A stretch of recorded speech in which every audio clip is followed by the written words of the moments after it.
Shalom, bertemu lagi dengan saya.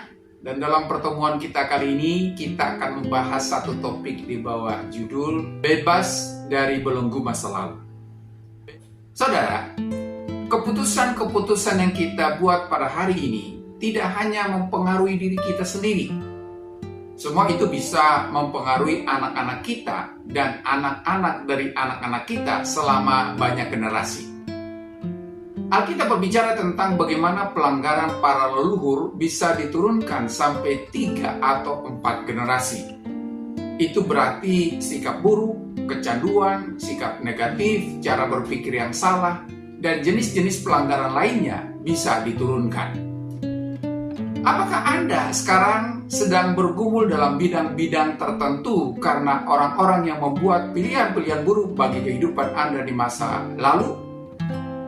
Anda bisa melihat ke belakang dan menyaksikan hasil dari pilihan-pilihan itu dalam garis keluarga Anda. Memang penting bagi kita untuk mengenali apa yang telah terjadi dan bahwa kita tidak secara pasif menerima pola-pola negatif itu. Seringkali orang berkata, "Ini hanya cara hidupku. Kemiskinan dan penyakit ini telah ada dalam keluargaku selama bertahun-tahun." Tidak. Anda perlu bangkit dan melakukan sesuatu tentang itu. Itu mungkin sudah ada selama bertahun-tahun. Tetapi kabar baiknya adalah bahwa itu tidak perlu tetap ada di sana. Anda bisa menjadi orang yang menghentikannya. Anda bisa menjadi orang yang memilih berkat dan bukan kutuk. Ada sebuah penelitian yang berusaha mengidentifikasi gen-gen tertentu dan menentukan bagaimana gen-gen untuk sifat seperti kecanduan, penyimpangan cara makan, bahkan depresi diturunkan.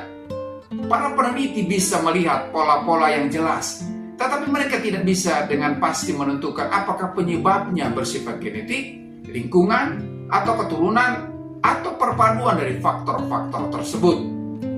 Tentu saja, semua hal itu bisa menjadi faktor-faktor, tetapi bahwa akar penyebabnya bersifat rohani.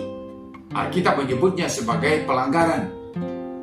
Saudara, kita harus memahami bahwa tepat seperti ciri-ciri jasmani yang bisa diturunkan, hal-hal negatif dalam garis darah keluarga kita akan terus berlanjut dari generasi ke generasi sampai seseorang bangkit dan menghentikannya.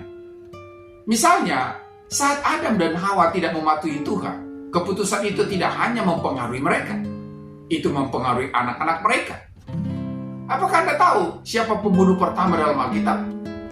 Ia adalah putra Adam, yaitu Kain. Pembunuh kedua adalah salah seorang dari keturunan Kain, seseorang yang bernama Lamekh.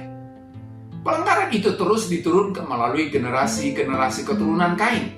Itu ada dalam garis keturunan keluarga mereka. Demikian juga banyak hal yang kita gumuli hari ini mungkin bisa ditelusuri sampai kepada seseorang dalam keluarga kita yang menyerah padanya. Dan sekarang kita harus mengatasi hal tersebut. Kita tidak menggunakan hal itu sebagai alasan rasionalisasi untuk melanjutkan pola itu. Tetapi kita harus mengakui apa yang telah terjadi dan kita perlu sungguh-sungguh bertekad bahwa kita akan menjadi orang yang menghentikannya. Beberapa orang sedang hidup di bawah depresi yang diturunkan dari generasi ke generasi. Kehidupan mereka ditandai dengan tidak adanya sukacita dan kurangnya antusiasme. Hal itu bisa terlihat bahkan dalam diri anak-anak kecil. Anak-anak lain bisa keluar sambil tertawa, bermain, dan bergembira. Tetapi anak dari keluarga yang depresi, merana, dan tidak bersemangat, begitu serius dan sungguh-sungguh, bahkan tidak menikmati masa kanak-kanaknya. Itu adalah suatu kehidupan depresi. Ada banyak orang yang mempunyai segala sesuatu dalam hidup mereka. Mereka mempunyai keluarga yang luar biasa, menghasilkan banyak uang, berhasil dalam karir mereka, tetapi tidak pernah benar-benar berbahagia atau puas.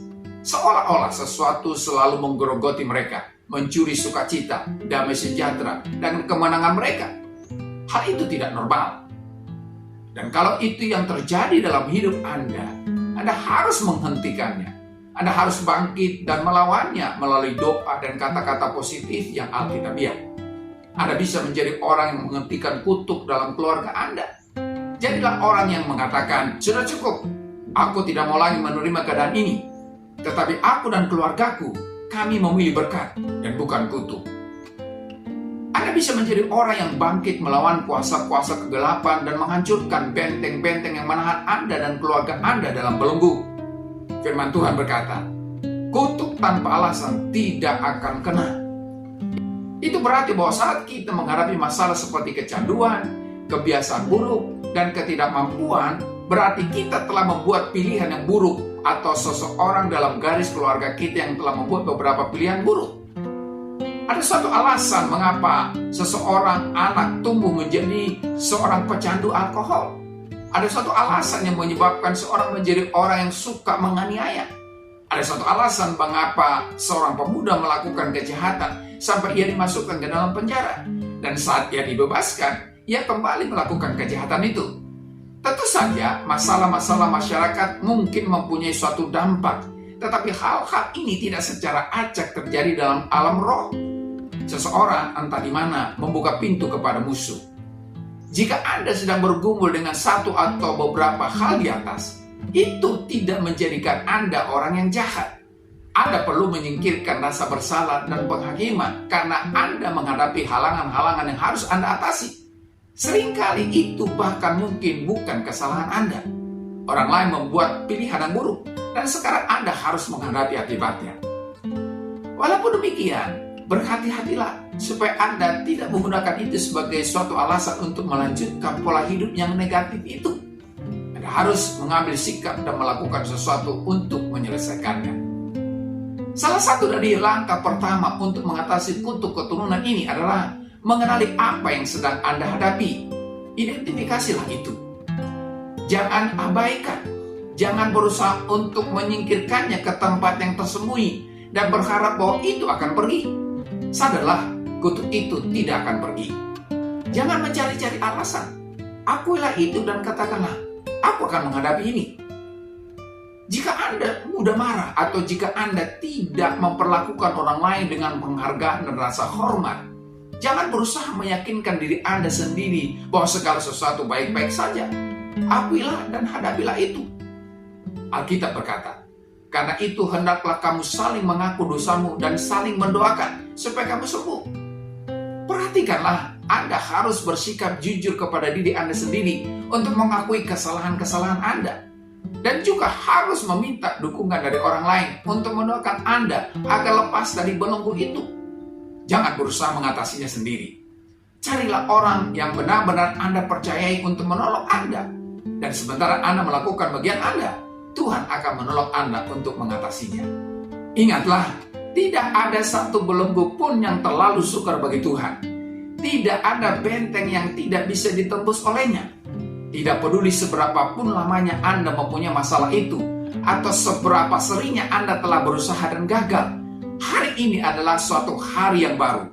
Jika Anda mau bersikap jujur kepada diri Anda sendiri, mengenali apa yang sedang Anda hadapi, dan mencari seseorang untuk membantu Anda untuk mempertanggungjawabkan hidup Anda, Anda juga bisa mulai hidup di bawah berkat dan bukan kutuk.